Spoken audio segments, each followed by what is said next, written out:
a delicious cherry thing. These things are disgusting, but I like to eat at least one a year. You know? Did you know that before his assassination, United Healthcare CEO Brian Thompson sold $15 million of his stock in his company just before a Department of Justice probe became public? The information of that became public. I wonder why someone would sell that stuff. I don't know. The sale of that is now in the center of a fraud lawsuit. Thompson and United Health's board chair Stephen Hemsley are being accused of selling some of their shares of United Health stock, knowing the company was being investigated. Information investors and the public didn't have. And that is just the tip of the iceberg. Today, we're going to be talking about the shocking and insane response to the assassination of a CEO of a healthcare company and all the things that have come out of it, the assassin, his manifesto, and the weapons he used. It is like one of the most insane weeks ever. Plus Al-Assad getting on his knees and sucking up to the West. What a crazy week. Really, really wild stuff here. I'd rather talk about YouTube drama. This episode is brought to you by Sour.gg, my candy company. I am also a CEO, like this guy, but I make candy instead of ruining people's lives. Can I say that? I don't know, dude. I don't know, bro. I literally make candy. No other sponsor would sponsor this video. And it's like Christmas time, so I have to because I'm trying to pay for shit. So like, if you want to buy some candy, you can. We got two different types. We got gummies and we got strips. They're all good. They're delicious. But once again, they're just candy. So yeah, I don't really know. We'll be sold out soon. Buy them now, I guess. Go to sour.gg. Thank you so much. I really appreciate it. December 4th, 2024. It is yet another usual Wednesday. And for former CEO of United Healthcare, Brian Thompson, it is business as usual. On that Wednesday, the 4th, Brian would attend the United Health Group investor meeting. In the simplest sense, we're helping to accelerate the transition from volume to value, moving beyond a transaction-based health system where physicians are incented only to engage people in a single episode of care, to a model designed to be proactive and to help keep people healthy over the course of a lifetime. Thompson stepped out of the Marriott Hotel across the street from the New York Hilton Midtown. At approximately 6:44 a.m., a hooded figure stepped out about 20 feet behind him and shot him multiple times with a pistol. All right. A lot of speculation initially. It is now confirmed that it was a 3D printed pistol. He stovepiped that bitch. It was like a movie, genuinely like a movie, especially in the very beginning. The suspect approached from behind and fired several rounds, striking the victim at least once in the back and at least once in the right calf. Many people passed the suspect, but he appeared to wait for his intended target. There are so many firearms experts. I had no idea how many people knew what a Nielsen device was. What the f? There was a person just standing there when the assassin shot Brian in the back. I assume that person from the video was the person who called 911 to have police and ambulances arrive on scene. They tried to save Brian's life, but at 7:12 a.m., Brian Thompson was pronounced dead. The reconnaissance obviously was done and was quite remarkable. The shooter was very good with clearing that jam with a weapon, which show weapon experience, the escape route and the pre-planning. All of that is in place, which would seem to suggest there's some professional, sort of capability there. At the same point, the engravings, that are being reported on the shell casings, using actual purchases at a Starbucks right across the street, those are things that you just wouldn't see from something that was a more professional sort of assassination attempt. So, there's a lot to this. Who exactly was Brian Thompson? What is the motive of the assassin? I don't know how much you know about healthcare or health insurance in America. It's kind of a rough business to be in, I've heard from a couple CEOs now. So who exactly was Brian Thompson? Brian took over as CEO of United Healthcare in April of 2021, and he had been with the company since 2004, climbing the corporate ladder, and under his leadership, United Healthcare saw record profits. I feel very adequately priced for how this will play out in 2025, despite the surprise here in the second half, and you might ask how that's possible. And what we had done is planned for the IRA to drive a greater induced utilization as it continued to roll out, with the biggest elements being in 2025. Obviously, there's a lower out-of-pocket maximum for consumers in 24. And that is probably not a good thing. That probably doesn't mean... we'll get into it, okay? Thompson faced a lot of criticism for the company's practices. There were accusations of delayed and denied claims, rising premiums, prioritizing profits over patient care, which is the reality for the healthcare system in America. United Health Group has the highest price per share of any company included in the Dow Jones Industrial Average, and it's the 10th heaviest weighted stock in the S&P 500. That means not only is United Health Group the biggest healthcare conglomerate in the United States based on market cap and revenue, it's even bigger than JP Morgan Chase, the nation's largest bank. It is no secret that it is a travesty, genuinely. Pre-existing conditions. I mean, we're talking about people, right? That's what I thought. But so there's that. And then there's the $15 million stock sale just before a DOJ probe becomes public. Very controversial, very bad. Combined, they sold $101.5 million in stock in the days leading up to the investigation from the DOJ going public. Now, CEO Brian Thompson, he sold on February 16th, $15.1 million. It was the first time he'd ever sold stock in the company since he joined. Stephen Helmsley, the chairman, netted about $85 million. Erin McSweeney, the chief people officer, she sold, as well as Tom Roos, the chief accounting officer. In spite of the controversies, Thompson was a force in the healthcare industry. He was known for his aggressive business strategies and his ability to navigate the complex world of health insurance. And it is a very complex world. Now, this made massive headlines last week, and a lot of people will speculate, and they're like, this guy's a hero, he killed an evil bastard. A medicine thread on Reddit was closed after commentators criticized and even satirized Thompson's alleged denial of healthcare coverage to sick Americans to make profits. Many posts, including from doctors and medical professionals, shared critiques of Thompson's business practices. One medical doctor wrote, quote, "When others' human lives are deemed worthless, it is not surprising to have others view your life of no value as well." Think what you will, there is no way to deny that the healthcare system in America, specifically insurance, is evil. It is bad. It is very bad. It is a racket. Having multiple businesses myself, I wish I could just pay my employees the amount that I'm paying for their benefits. Feels sickening from so many different perspectives, and I'm not an expert in it, so I will, stop talking about it. But people also seem to think that it's absurd, and as a result of that, a lot of people were, let's say, celebrating the death of this guy, which I don't like it that someone was murdered, to be honest. It's always bad. Political violence, bad, whatever the I've got a public platform, and these are things that I have the responsibility of saying. But at the same time, the social media makes sense. People get a little wild with this kind of stuff, guys. Ted Kaczynski, his Industrial Society and Its Future still sells copies to this very day, and he killed people at way less bad people. So yeah, this is gonna play out really odd. I can already tell. Within hours of the news breaking, social media platforms were absolutely flooded with posts celebrating Thompson's demise. Various hashtags trended on Twitter with users sharing stories of denied claims, financial ruin, literally caused by United Healthcare, literally a result of Brian and his work with that company. Literally can be attributed to them. Literally. People were also making memes about the situation, and one viral tweet read, "Agreed, especially if you are in a position to let people die to maximize your profits.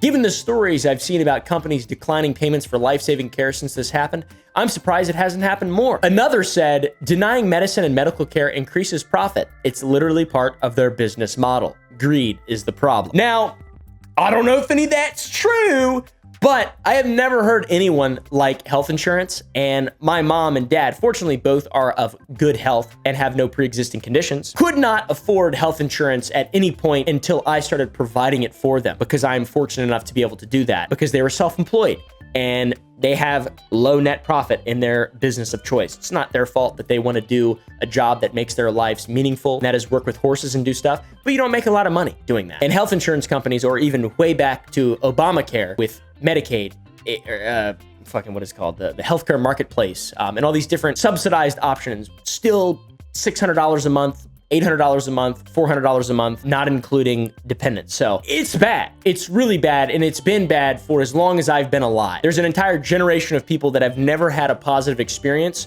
with healthcare or insurance, and have a lot of those people who have never had a positive experience have actually watched the lives of their loved ones slip away and can attribute points of that to that system and the entire medical system, not just insurance. So, we gotta, never mind. I'm not gonna bring that up, but People's reactions were quite heated and quite predictable, I would say. Like, of course, this is what people are going to think. This makes sense, right? The reaction stems, it seems, from deep-seated anger towards what a lot of people see as need versus greed and corruption, blatant corruption in the healthcare industry. It's not just about high premiums like what I've experienced or denied claims, which I have never experienced. It's about a system that prioritizes shareholder profits over patient well-being. For years, only a small portion of claims got denied. It just wasn't cost-effective to have a human review every request for care. But today, nearly 1 in 5 claims are denied. In 2021, that added up to nearly 50 million. 50 million instances of Americans being told, no, we won't pay for that thing you need to live a healthy life. Just insurance in general is a absolute racket, dude. It's an absolute racket. Not to mention the money that you pay every single month for your policy to cover you. They will take as much time in between you filing a claim and them actually giving you that money so they can float that money and make 15% off that money and do whatever they possibly can to just eke every little, and that's actually real. They do that. They actually do that. In 2022, United Health Group reported a net income of $20.1 billion, and in 2023, they increased it by 15% to $22.4 billion, while millions, by the way, of Americans struggled with medical debt. The numbers paint a grim picture. A 2022 survey found that 41% of United States adults had medical or dental debt, with 13% owing $10,000 or more. Meanwhile, health insurance premiums have skyrocketed, increasing by 55% between 2008 and 2018. People are upset. They're quite upset, and they're not represented. So those numbers end in 2018. How did United Healthcare handle claims under Thompson's leadership? In 2022, the company faced a class action lawsuit for systematically denying claims for proton beam therapy,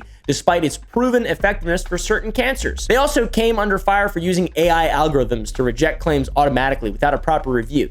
You know, people claiming that they need their insurance to pay for their, what? What is it? They're using AI? This is crazy. So in the beginning, when this first happened, public outrage was boiling over, I would say, as authorities were ramping up their efforts to catch the killer of Brian Thompson. But I dare say a significant portion of the population viewed the assassin of this man as some kind of murderous Robin Hood. And instead of stealing money from the rich and giving it to the poor, he just killed a really rich, evil guy who is part of a systemically evil system that is impossible to avoid, or you'll just die and won't be able to afford your medical bills if you have to go to the hospital. It's a little up to say, but this feller became a folk hero basically overnight. All right. Now, the hunt for this folk hero of ye olden tales began. This entire thing, situation, whatever you want to call it, sounds like it's right out of a movie. There's surveillance footage capturing this in broad 6:45 a.m. daylight. This guy getting murdered, it goes viral, and then police show up to the scene. What do they find? Well, let me tell you what they found. They recovered 3 key pieces of evidence. That is 3 shell casings, and each casing was inscribed with a single word. The first, the word deny. The second, the word defend, and the third, the word depose. The 3 casings spelling out a full phrase directly mocking the insurance industry, and they're commonly used delay, deny, defend, which is also the title of a book by J.M. Feynman. Feynman highlights how major insurance companies, including well-known corporations like Allstate and State Farm, have adopted systematic strategies designed to maximize their own profits, often at the expense of their policyholders.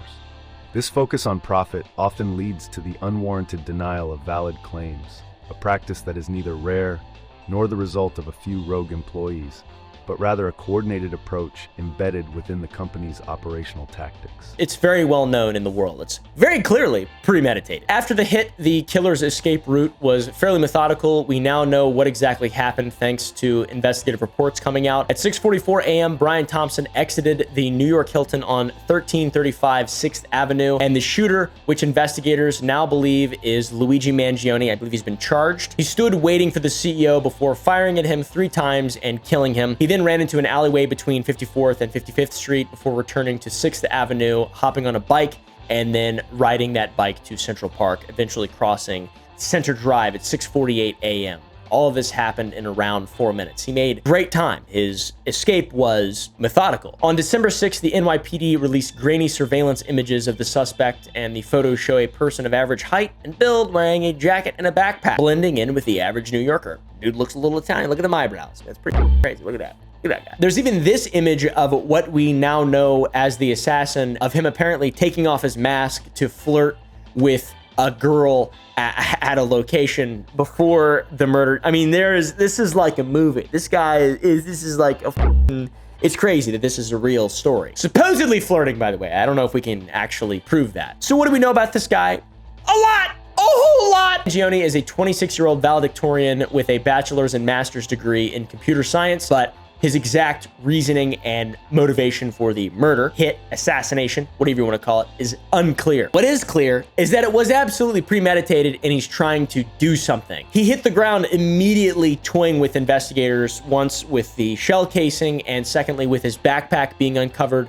full of Monopoly money. He also allegedly released a YouTube video, which YouTube took down his channel, and then a cryptocurrency, which has added more layers to a complicated situation. I don't know if either one of those things are actually him, and it's probably impossible to tell, but the video that was scrubbed by YouTube, by the way, which is kind of scary, kind of makes it seem like it's real. It alludes to something happening in a couple days, so I have no idea if Luigi Mangione has more planned or whatever. Regardless, there's a lot of speculation and conspiracy theories right now. One thing we know for sure is that this was not a random act of violence and Luigi Mangione was 110% involved. I mean, he's like admitting to it today while they're taking him, he's screaming at the police and resisting them. Remember, and this is not just a small thing, the fundamental concept of American justice is a presumption of innocence, and until you're proven guilty beyond a reasonable doubt, and I've seen zero evidence at this point.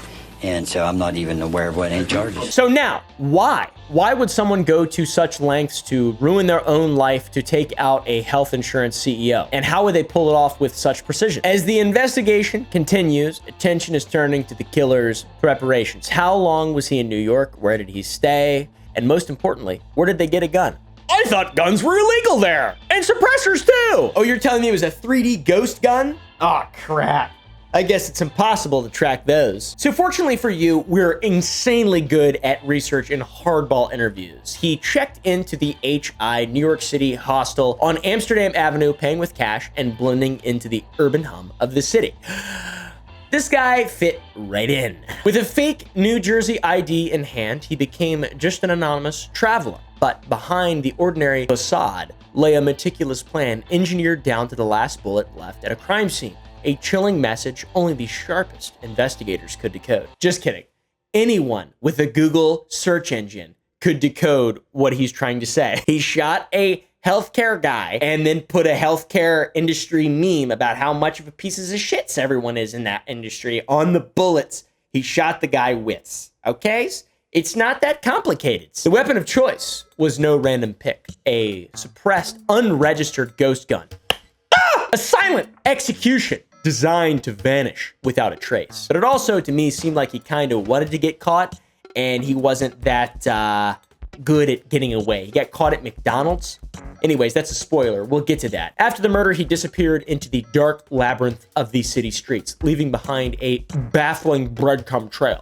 If there's anything at all that you can provide, they want to hear from you because you might just have the clue that solves this case. This is so dumb. I'm sorry. I'm just trying to be entertaining. The strangest clue has to be the backpack stuff with money. It is a ridiculous level of mockery aimed at law enforcement and I assume towards the insurance industry. He's mocking them. It's twisted. It's really entertaining and crazy to watch unfold live and watch everybody speculate as to why was his firearm malfunctioning on live? Was he using subs? Did he not have a Nielsen device? By the way, Nielsen device, here's a little clip of me using one. Here we are reporting live in the field. I have a ghost gun. Just kidding. It's a Glock platform. It's not actually a Glock, it's a Zev, but it is the closest thing I have to the firearm we're talking about in the context of this video. We cannot show the video, obviously, because it's a guy getting shot on the street in Manhattan. I thought guns were illegal there, John. Are they?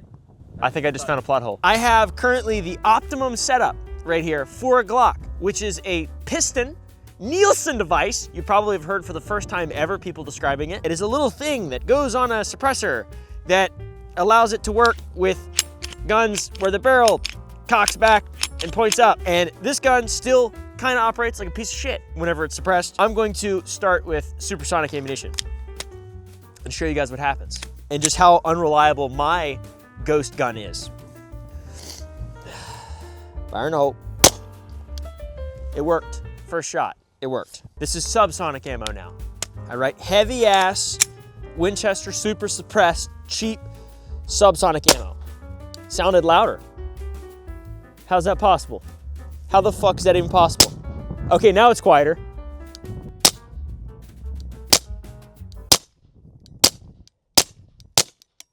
Okay.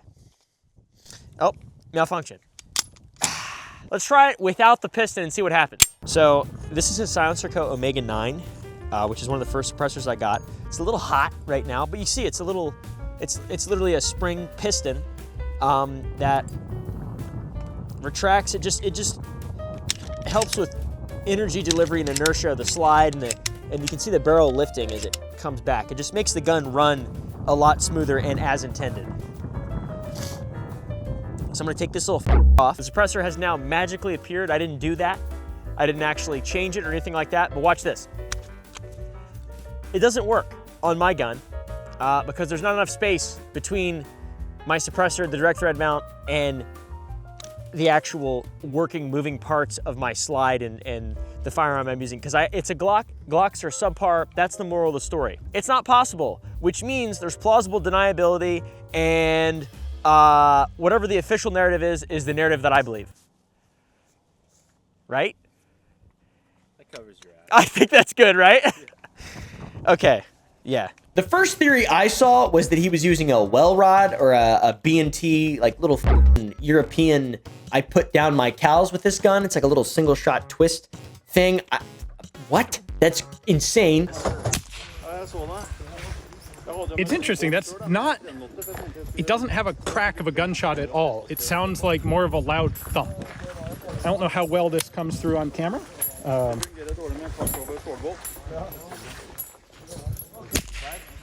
Then people were saying he was using just like a simple solvent trap on a 1911, but he was actually using a Glock style pistol with a 3D printed grip. The whole lower of the pistol was 3D printed, and the upper parts were just a parts kit. And I don't know what kind of suppressor he had, but it was just a direct thread suppressor. There was no Nielsen device, the little piston, little piston that prevents the barrel from up. It was actually crazy. The debate as to what pistol he was using and speculation in regard to that was so wild to me. When I first watched the shooting, it looked like he didn't know what he was doing and he just shot and then he worked the slide. But the second time I watched it, I was like, oh, it looks like he knows that this thing is going to misfire. It's not going to cycle properly, and he's going to have to manually eject the loads. Subsonic pistols anyways, if it's like a Glock platform, they're a little iffy. Mine sometimes just doesn't work at all. And subsonic ammo I've found to be very, very, very inconsistent as well. So yeah, like if you don't have a custom setup for it, it's pretty difficult to get it to work properly. But the discourse around his firearm use in the video, picking it apart over the first couple days, was pretty wild. And people who know literally nothing about guns speculating, just like idiots. It's so funny, dude. What do we know nothing about guns at all? Also, if you have a Nielsen device and you're shooting subs and you limp wrist it, it will stovepipe or jam, or you'll have some kind of malfunction as well. So you have to be doing so many things right and consistently to actually use a subsonic pistol. And it seemed like he knew what he was doing. He knew it was going to jam. He knew that he would have to work the slide manually 3 times. And, you know, he performed his hit. I mean, he did it. So it's a video. I wouldn't recommend watching it if you haven't seen it already, but maybe there's a recreation in Arma or something like that we could show. I don't know. I shouldn't do that. Maybe I will. I'm not sure. I'm the news now, so. Now on to less speculative things. For example, what if I told you that the United States spends more on healthcare than any other developed nation, yet ranks last in health outcomes amongst men, and fairly not that high in just general life expectancy? It's a paradox that's costing lives and lining pockets. And Brian happened to be right in the middle of all of this, pulling strings that, yeah, it seems like a very evil thing. It seems like a very evil thing, and it's fucked up to say, but I'm surprised that this is the first time that this has happened. I'm surprised that people have been able to get it, like this system has gotten this far. In all honesty, way less bad things have gotten way less far throughout history, especially in America. Are you shitting me, dude? Like the Tea Party, the Boston Tea Party, and that shit, that was like nothing, basically. And then we called the Boston Massacre a massacre, and it was just a total like so many little tiny things have happened that have caused much greater responses than how we've just been perpetually fucked in the ass. Who are these people? Who are these people? Why are they allowed to do this? I'm not saying I condone violence, by the way. It's just frustrating and confusing, and I know so many people with personal stories, anecdotes, in regard to being fucked by some kind of healthcare system. Okay? And insurance in general. I mean, there's insurance for everything. Homeowners insurance? Shoo, that's a racket too, bud. I've got a lot of personal experience with that. In 2022, the United States spent a whopping $4.3 trillion on healthcare, nearly 18% of its GDP. If you compare that to any other developed nation, for example, the UK, which I would barely call developed, they spent about 12% of their GDP on healthcare in the same year. Private insurance plays a massive role in US healthcare, and that's companies like United Healthcare, led by Brian Thompson. They act as middlemen between patients and healthcare providers, and they're supposed to negotiate better rates and manage risk, but they do not do that. They are focused on profits and infinite return and the standard, basic capitalist business model, which outside of healthcare is pretty awesome. I like it. All right, I like it. I'm a bit of a capitalist myself, but when you start conflating things like human lives and money, it's like, okay, well, that's you're valuing one thing a little too much there, Chumley. This assassin and many of the people holding him up as a folk hero are not the first people in the world ever in history to criticize the health insurance industry. It faces a ton of criticism. I don't know anybody who likes it. Seriously. They make this shit purposely difficult so you don't get claims and you pre-existing condition. In 2023, a survey found that 64% of Americans avoided or delayed medical care due to cost concerns, which is fucked up. That's not like a statistic. That's a lot of people, millions of people who aren't going to go to the doctor, according to a survey, because they don't feel safe going to a doctor. For many, like my parents, the hunt for actual coverage is a nightmare. What the fuck's a premium? What the fuck's a deductible? When you pick between a high premium or a high deductible, you're deciding whether or not you want to get now or later. That's literally the choice. Do you want to get right now and potentially waste a shit ton of money, or do you want to get later when you eventually will get sick and die? Because everyone dies, by the way, if you weren't aware of that. A high premium means you pay more upfront monthly and your cost for care could be potentially lower since you're not putting money towards a deductible. But if you have a low premium and a high deductible, your benefits will not kick in until you hit that deductible. So like if your deductible is 10 grand, you don't get shit coverage until your bill is over 10 grand. So why the fuck would the hospital make the bill any less than 10 grand? It's like a pretty obvious system that doesn't make a lot of sense. Medical debt, another massive adjacent issue. In 2022, 41% of United States adults had medical or dental debt. That's like 100 million people drowning in bills because they got sick or injured. And get this, fellers, medical debt is the leading cause of bankruptcy in the United States. In 2019, 17% of those surveyed declared bankruptcy due to their healthcare debt. Beyond that, 63% cut spending on food, clothing, and other basic needs. Shut up! Lay down. I'm gonna go bankrupt because my stupid dog's in the background yapping. There's a lot of victims in this scenario is kind of the point, the moral of the story. A lot of people who are sick and dying and they need help and they need support from a system, and they instead get sucked into the belly of the morbidly obese, I guess. So now, how does any of this relate to Thompson? Why would someone specifically be mad at him? We already mentioned a little bit of the criticisms people have had with him, but how about his controversial decisions at United Healthcare? He implemented policies that prioritize profits over patient care. Name a healthcare CEO that didn't do that. Find me one that didn't do that. I feel like there's probably not any. We mentioned the class action lawsuit that United Healthcare faced in 2022. That was for systematically denying claims for proton beam therapy, which is once again a proven treatment for certain cancers. A very criticized move in regard to this was Thompson's United Health implementing a new policy that retroactively denied emergency room coverage if the company deemed the visit non-emergency after the fact.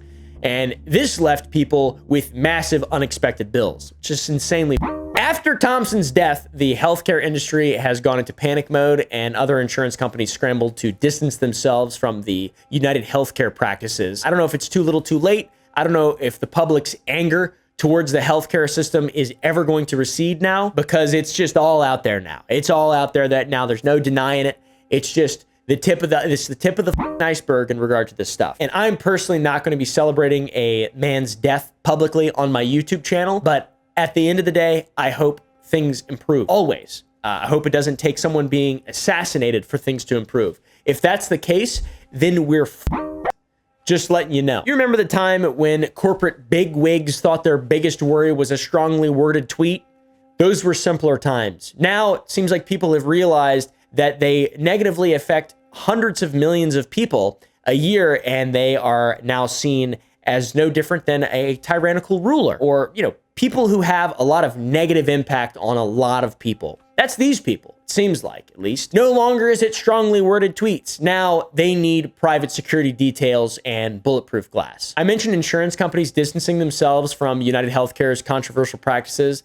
Anthem Blue Cross Blue Shield made headlines a couple days after the assassination. They suddenly reversed their 2023 policy on anesthesia coverage, which is insane. CEO Gail Boudreaux announced, "We've listened to our members and healthcare providers. Effective immediately, we're reinstating full coverage for monitored anesthesia care for cataract surgeries." This wouldn't have anything to do with the fear of God being put in you, would it? I certainly hope not. I hope you're doing this for a good reason and not out of fear for being potentially assassinated. Like, what a world do we live in which I actually have to say that? That's insane. Anthem had decided to only cover anesthesia for surgeries up to a certain point, and whether or not the surgery was completed in that time, which is evil and is such a piece of shit thing to do.